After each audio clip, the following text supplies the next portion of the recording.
I'm here to guide you through creating your very own RPG zine right from the comfort of your home using just your printer. Stay tuned as I reveal the secrets to designing, printing, and binding your zine that will not only enhance your gaming experience, but also amaze your fellow players.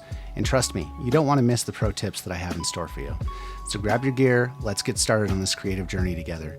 Don't forget to hit the like button if you're excited and subscribe for more RPG content. Let's roll into the action. Alright, today we're downloading Solus for our zine. Solus is a solo supplement by the very talented creator Chaoclypse for OD&D, or Original D&D. Chaoclypse does a lot of good work.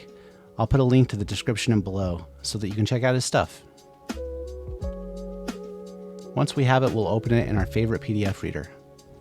Next up, we're going to zoom into print settings, and we see that the document size does not match the paper size. Let's fix that. Let's go to the printer properties and fix that. We're going to select photo printing, A4 size.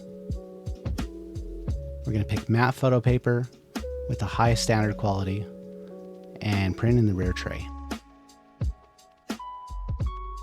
And once we're done with that, we're going to select booklet mode in the printer. Booklet mode is what makes it print like a zine. There's one more step though. If your printer's like mine, it's not going to print double-sided for you when you're doing high quality photo printing. So you're going to need to take the booklet subset and only print the fronts first. Now it will just print the front of the first 3 pages. Once you're done with that, you can flip it in your printer and print the backs on the same 3 pages, not changing the order. And you're good to go. Alright, one more time looking at the A4 paper. 140 GSM is perfect thickness for the inside sheets of the zine. And for the cover, the front and the back, you want 300 GSM. It's a much thicker version. Also a note about printers. I use a Canon Pixma G7000 or G7020. You want Megatank ink printers if you're going to be printing a lot, because you can go through tons of ink and it's not going to break the bank. So jumping forward, I've printed off both sides of the zine on the printer and it looks good. I've got that thicker paper for the top and I'm ready to do some folding. So you're going to take your first page and carefully fold it. Line up the corners, start from the middle on the other side and flatten it both ways. There's this tool you can use. It comes with a bookbinding kit. They're really inexpensive. I'll put a link to Amazon in the description below. But you can use this tool to fold pages quickly and without messing up your fingers. Honestly, I'm not even sure if I'm using it right, but it does make the job a little bit easier. Speed things up a bit here and fold the rest of the pages.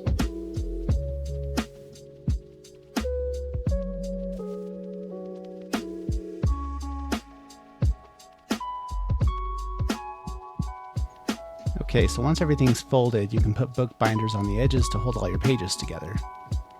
And then it'll be time to use a stapler. I'm using a special kind of stapler called a booklet stapler. See how it swings out like that? It makes it easier to get to the binding to staple it.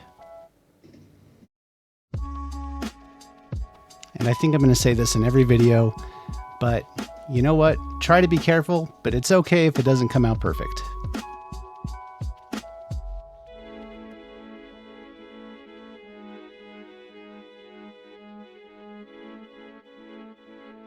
And at this point, your zine is bound, but there is one more step that I like to do to give it just an extra little nice touch. So for this next step, you're going to take a metal ruler and you're going to take a utility knife, or I think this is a carpet cutting knife, some kind of a craft knife, and please, please be careful. Don't cut yourself. Line your ruler up with your front cover so that the pages that are sticking out from the inside of the book are showing. Then you're going to take your knife and very, very gently, you're just going to run it along, applying slight pressure. You're not going to cut it all in one go. You're going to do it multiple times, going with the flow. And you will get all those pages very, very cleanly cut out doing it this way. Don't be afraid to run it against the ruler, you know, a whole bunch of times like I'm doing here. And following the cutting, you have a very nice looking finished zine. So now it's time for me to show you what I'd like to call here the Zine Showcase of the different zines I've made. I have Solo Dark here, which is a solo supplement for Shoutout. This is the Make Your Own One-Page Role-Playing Game Guide from Skeleton Code Machine, who I recommend on Substack. Stay Frosty. Heard this one get mentioned on Quinn's Quest when he was interviewing the creator for Mothership. Looked like a fun game with some Marines and aliens. It's a genre I really like. Next up, we have Freebooters on the Frontier and Funnel World by Jason Lutz. And then we have Caves and Catacombs, which is kind of like a cross between Hero Quest meets a very light role-playing game. Solo RPG GME is a new title from the creator of Willona's Cave, which is another great YouTube channel for solo RPG content. And then I've got the Hexanomicon, which is for Dungeon Crawl Classics for hex crawls. And last but not least, I wanted to show you a different kind of binding, which I'll probably do a video on another time, using bookbinding tape and glue. This is Summer's End, which is a collection of one-page adventures by Mr. Ben Milton of Questing Beast. Great YouTube channel, highly recommended. You probably already have watched it. And we also have Strider Mode, which is the solo supplement for the One Ring RPG by Free League Publishing.